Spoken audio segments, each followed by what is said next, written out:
Roedd canu'r plygain yn holl gynhwysfawr, yn delio nid yn unig gyda'r geni, ond gyda bywyd Iesu ac hefyd yr hyn ddigwyddodd i Iesu.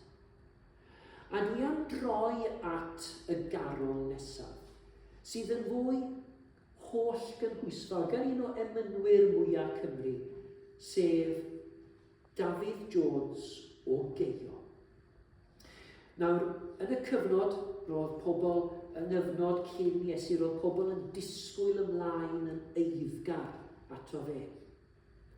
A rhai oedd yn disgwyl am ddyfodiad Iesu oedd rhieni Ioan Fedyddiwr.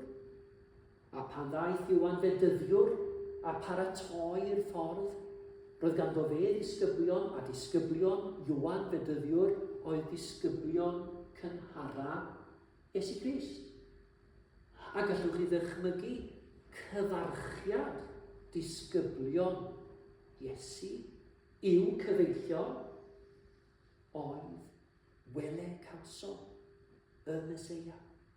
Cyfaill gwerthfawroca erioed.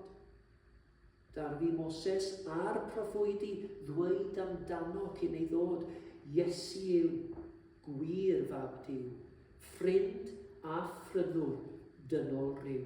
Felly mae hon yn perthyn tipyn i draddoddiad y canu plygain yn ogystal â bod yn emyn ac y garol. Diolch yn fawr.